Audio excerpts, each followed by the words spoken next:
ছেলেটা চলে গেছে বহু আগে, শুকায়নি চোখের জল, কবরটুকু আঁকড়ে ধরে ভেসে আছে সকাল বিকেল।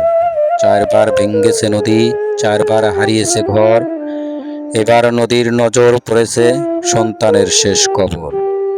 বাবার চোখে নীরব কান্না, মায়ের বুকে হাহাকার, ঘর নিলে নাও নদী, কবরটা রেখো, এটাই তাদের আর্তনাদ বারবার। যে সন্তানকে হারিয়ে বেঁচে আছেন শুধু স্মৃতির ভরসায়, সেই স্মৃতিটুকু যদি ভেসে যায়, বাঁচবেন কিসের আশায়। চারবার নদী ভাঙ্গনের ঘরবাড়ি হারিয়ে নিঃস্ব কাঠমিস্ত্রি বেলাল, হুমকির মুখে একমাত্র ছেলের কবর। কুড়িগ্রামের রৌমারী উপজেলার নদী ভাঙ্গন কবলিত সুখেরবাতি গ্রামের বাসিন্দা বেলাল হোসেনের জীবন যেন এক দীর্ঘ সংগ্রামের নাম। নদীর অব্যাহত ভাঙ্গনে ইতোমধ্যে চারবার নিজের ঘরবাড়ি সরিয়ে নিতে বাধ্য হয়েছেন তিনি। প্রতিবারই নদীগর্ভে বিলীন হয়েছে তার বসতভিটা, স্বপ্ন আর জীবনের সঞ্চয়। পেশায় একজন কাঠমিস্ত্রি বেলাল হোসেন মানুষের ঘরবাড়ি নির্মাণ করে জীবিকা নির্বাহ করলেও নিজের মাথা গোঁজার ঠাঁই রক্ষা করতে পারেননি তিনি। বারবার বাড়ি সরাতে গিয়ে আজ তিনি ক্লান্ত, অবসন্ন ও প্রায় নিঃস্ব। বেলাল পরিবারের সবচেয়ে বড় বেদনার নাম তাদের 18 বছর বয়সী ছেলে, যিনি কয়েক বছর আগে মৃত্যুবরণ করেন। সেই সন্তানের কবর এখন নদী ভাঙ্গনের হুমকির মুখে। নতুন জায়গায় ঘর সরিয়ে নেওয়ার পরও দিনের বেশিরভাগ সময় ছেলের কবরের পাশে বসে থাকেন পরিবারের সদস্যরা। প্রিয় সন্তানের স্মৃতি আঁকড়ে ধরে তাদের সময় কাটে অশ্রু আর উৎকণ্ঠায়। সাংবাদিকদের সঙ্গে কথা বলতে গিয়ে কান্নায় ভেঙে পড়েন বেলাল হোসেন। তিনি বলেন, চারবার বাড়ি সরিয়েছি, আর কত সরাবো জানি না। ঘর বাড়ি করতে করতে সব শেষ হয়ে গেছে। ছেলেটাকে হারানোর কষ্ট এখনো ভুলতে পারিনি। এখন তার কবরটাও নদী নিয়ে যাওয়ার উপক্রম। কবরের পাশে বসে থাকি, মনে হয় এইটুকুই এখন আমাদের শেষ সম্বল। অভাব অনটনের কথাও তুলে ধরেন তিনি।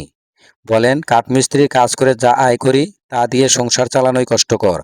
তার উপর বারবার বাড়ি সরানোর খরচ, অভাবের কথা কাউকে বলতে পারি না, আবার সংসারও ঠিকমতো চালাতে পারছি না।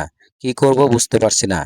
বেলালের স্ত্রী অশ্রুসিক্ত কণ্ঠে জানান, সন্তানের মৃত্যুর শোকের সঙ্গে নদী ভাঙ্গনের আতঙ্ক তাদের জীবনকে দুর্বিষহ করে তুলেছে। প্রতিদিন ঘুম ভাঙে নতুন করে ভাঙ্গনের খবর শুনে, আর রাত কাটে ছেলের কবর রক্ষার চিন্তায়। স্থানীয়রা জানান, সুখেরবাতি গ্রামের অনেক পরিবারই নদী ভাঙ্গনের শিকার হলেও বেলাল পরিবারের দুর্দশা সবচেয়ে হৃদয় বিদারক।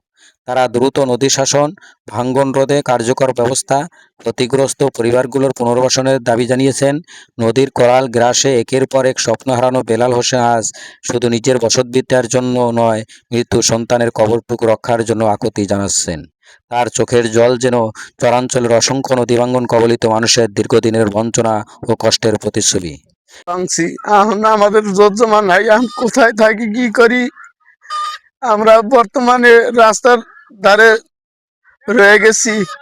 সরকারের কাছে আমাদের একটা দাবি, আশা করি যে এই নদী ভাঙ্গন না যদি শুকনা মৌসুমে কাজ করে, তাহলে আমাদের বাড়ি বসত বাড়ি অনেকজনের আছে, এগুলা আরো ক্ষতি হইতেছে। 5 কিলোমিটার দূরে থেকে নদীটা কাছে আসছে, এবং এইগুলা কাজ যদি না করে এই দেশের জনগণ কোথায় থাকবে, কোথায় যাবে? নিজের বসত বাড়ি কোনো কোনো মানুষের নাইকেই বলা যায়, তাদের 1 শতক জায়গা নাই। আমার বাড়ির সাইডে ইনিরে ঘর বাড়ি ভাঙ্গে নিয়ে রাস্তা নিয়ে ফেলে থিছে, এদের জায়গা বাসাই নাই, কোন জায়গায় যাব, টাকাও নাই। এই অবস্থানটা দাঁড়াইছে। জনগণের এত অস্তিত্ব, সরকারের কাছে এত কারো করে কত ভিডিও ছাড়ছি, এই ভিডিওতে আমরা কোনো সাড়া পাই নাই। এই 2-4 জিও ব্যাগ দিয়া কাজ বন্ধ করে আরো বসত বাড়ি বেশি করে ভেঙে যায়। এদের মানুষের কত ক্ষতি হয়েছে। কোনো কোনো মানুষের খাবার নাই, কোনো কোনো মানুষের কাপড় চোপড় নাই, এত ইয়েতে পড়ে আছে মানুষগুলা। তে আশা করি সরকার জানি আমাদের একটু সহযোগিতা করে। আমরাও সরকারের সহযোগিতা না করলে সরকার হয় কেমনে? কবর এটা কার? কবর এটা আমার বেটার। এই বেটার এই কবরে লেগে আমি যাইতেছি না। বয়সকালে বেটা গেছে ঘুরে, আমি এই দুঃখে এই নেতাকে পারে ঘর ভাঙি, ঘর বাড়ি রাস্তা নিয়ে থিয়ে দিছি গুগু মারতে। এখন ওদিকেও তো ভাঙন আছে, কি কোথায় যাই কি করি দিশা পাইতেছি না। নিজে করে সব সম্পদ সব হারাই ফেলছি, ভাঙ্গে চড়ে গেছে গা। বন্যার সময় এগুলা কাজ দুই চার যে ব্যাগ দেয় কোনো কাজ হয় না। শুকনো মৌসুমে কাজ করলে আমাদের এইগুলা বসতবাড়ি গুলো থাকতো। সরকারের কাছে কোনো দাবি নেই, আমরা চাই খালি শুধু নদীর কাজটা হোক। যত তাগাদা নদীর কাজটা হয়, জনগণ যেন শান্তিতে বাস করতে পারে, আমাদের এই দাবিটাই। এম এ ফারুকী, সবুজ বাংলা টিভি, রৌমারী, কুড়িগ্রাম।